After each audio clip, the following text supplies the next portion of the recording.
Hi, my name is Donna and welcome to my sewing journey. So I received an email from a subscriber that asked me to make a bowl cozy. So let's make bowl cozies. So my pattern that I make is dependent on the size of the bowl. So here's a small bowl and a slightly larger one. And what you're going to need is the bowl to make the cozy. Now, if you're making it as a gift, I'll give you like a medium size bowl to make one that's about this size. I would make it a little bit larger than this one. This one is designed for this particular bowl, and I'll explain that in a minute. But first, let me talk about batting. So when you go to make this, mine are not used in the microwave ever. So I use two different types of batting. But if you're going to make it or use it in the microwave, you need to be very careful about what batting you use. It has to be 100% natural fiber batting. Pellin makes this wrap and zap that is microwave safe. You need to use 2 layers of this. I'm going to talk about another one that I use, but you need to use 2 layers of this, and you're going to need 100% cotton thread and 100% cotton fabric, because anything that's not 100% cotton could have polyester or some other fiber in there that's toxic, and it will melt, and then your project will fall apart, and it also will release toxic fumes, which are really unhealthy for you. With that said, I make mine, they are not microwave safe, but I don't use mine in the microwave. So I use wrap and zap for one of the layers of batting, and the other one I use this Insulbright. What I love about this is it has metal flakes in it, and it reflects the heat back to the source, so your hand will stay cool. It won't get hot. Or if you're eating ice cream, your hand won't get cold because it reflects cold also. You can use this for to make a cooler, so a little tote cooler. But with that said, I'm going to be using these 2 types of batting, but if you're doing yours, then you want it to be in the microwave, 100% of this. So let me talk about what we're going to need. So you're going to need the bowl so that you can measure it. And I'm going to show you how I measure it so that we can get the measurements we need for the fabric. Okay, the first thing that you're going to do is you're going to take your bowl and lay it upside down. You're going to measure from the table across the center of your bowl to the other side and get your measurement. This one's 8 1/4. Okay, 8 1/4. You need that measurement. I call that one measurement A. And measurement B, I call measurement B the one from the table. And this one is almost 2 inches. And that, I'm just going to round it for this measurement only. The other one, you need the exact measurement. This one, you want what's close. And this is almost, it's like 1 7/8. So making it 2 inches is fine. So that's measurement B. Measurement A is across. And so I'm going to take those 2 measurements. The measurement A, to get your fabric size, you're going to take measurement A, which on this bowl is 8 1/4, and you're going to add 1 1/2 inches. So that means I need 2 pieces of fabric that are 9 3/4 inch square. And then I need 2 pieces of batting, and you're going to take that same measurement, the 8 1/4, and you're going to add 1 1/4 inches, or subtract 1/4 inch from your fabric measurement. Either way, it's going to come out 2 pieces of batting, 9 1/2 inch squares. That's what you're going to need to get started. And I'll explain where B comes into play in a few more minutes. But if you're just doing one and you don't know a bowl size, you can use 10 by 10 and then 9 3/4 by 9 3/4 for your batting. So, but if you're making it bowl specific, it's this measurement plus 1 1/2 for the fabric, that measurement plus 1 1/4 for the batting. So let me show you the next step. Okay, the next step is you're going to take your fabric and you're going to fold it in half.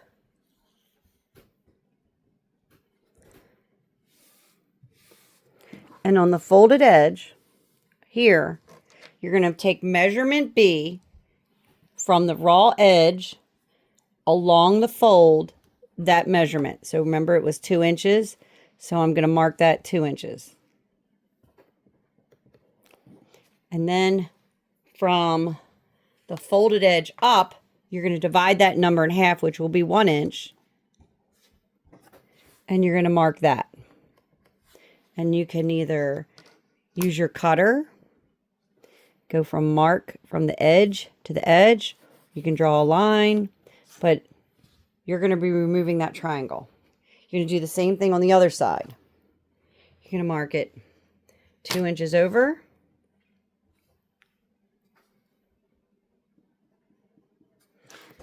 And 1 inch from the edge. Again, you can draw it.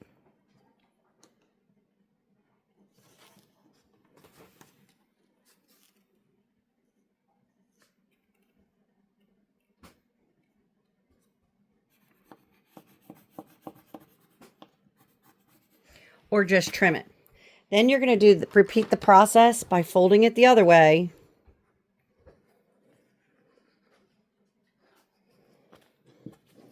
And you're going to repeat the process on the other corners. Same way. Along a folded edge, you're going to measure over 2 and up 1. Do that to both pieces of fabric and trim them.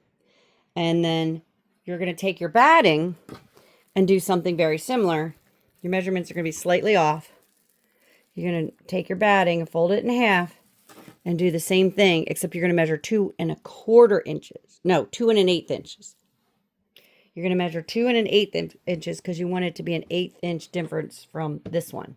So since it was 2 inches, we're going to do 2 1/8, and we'll mark that.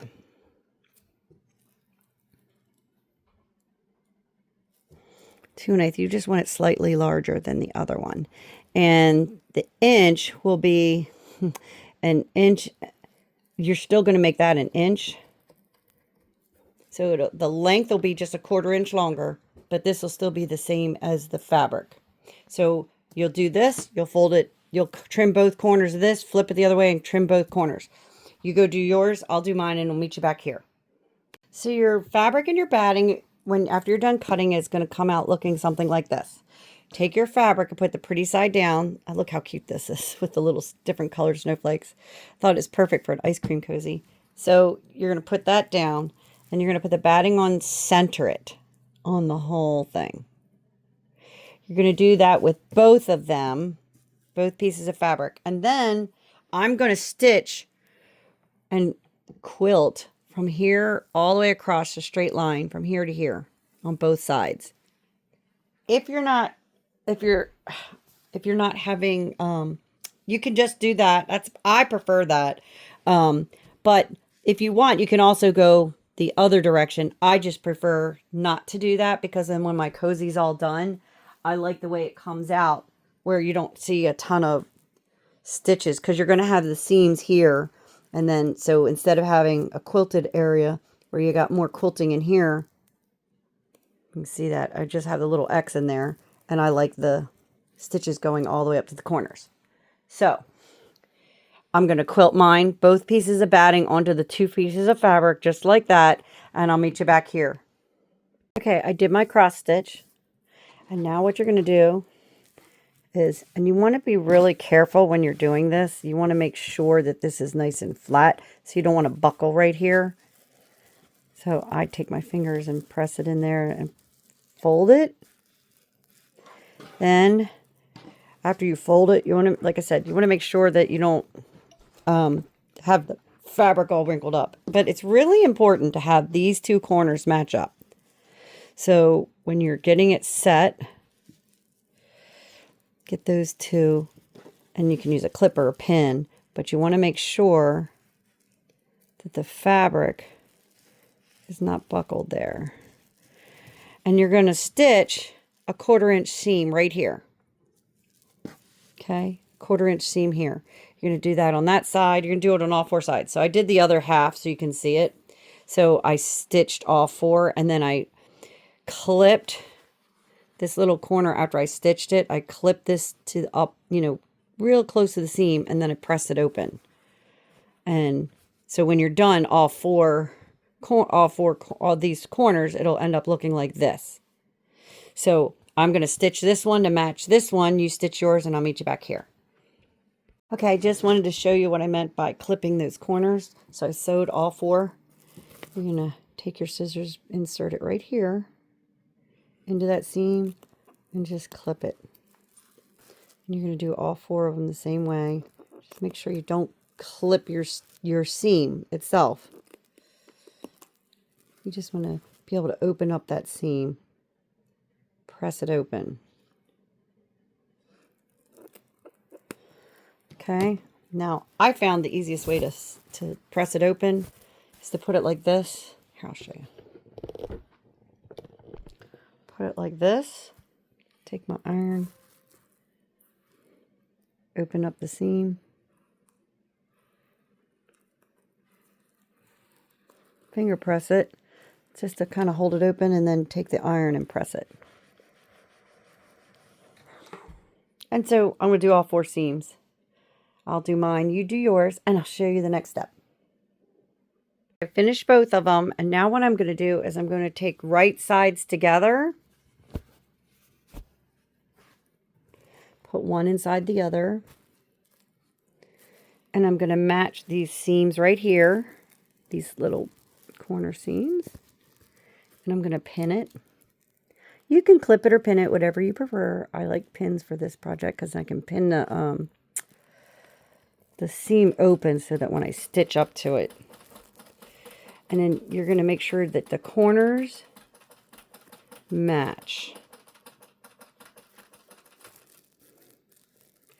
And you can sew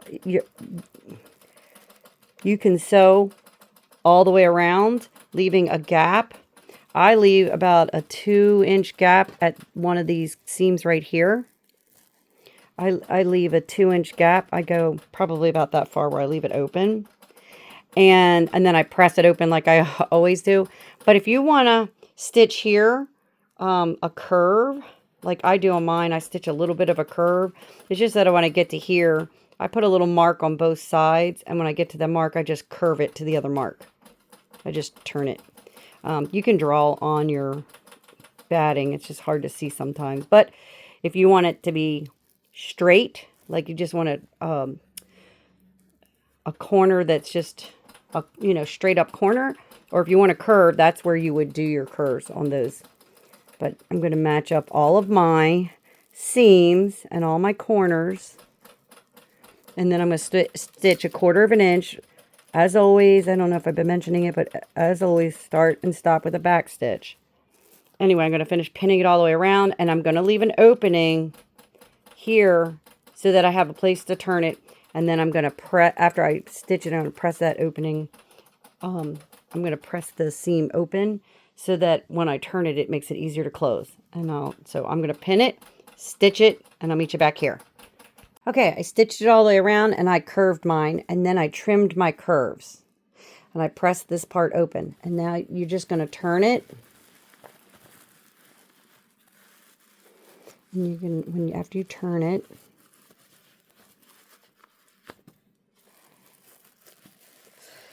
make sure you push it, the corners out.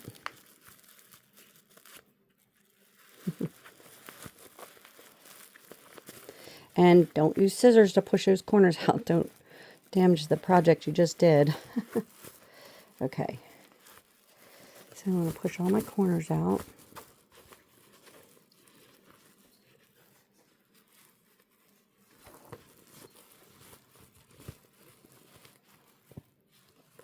This cutest fabric. Oh my gosh. Okay. So I'm going to push all 4 corners out. There we go. And then because I'm using 2 different types of batting, I'm going to look in there. Make sure that one seam's open. This is the side with the reflective side. So I want that one to be my inside piece.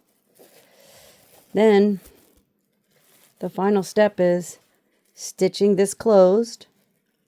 You're going to top stitch an 1/8 inch. I'm going to stitch that closed and continue all the way around. Top stitch the whole thing 1/8. And I'll meet you back here.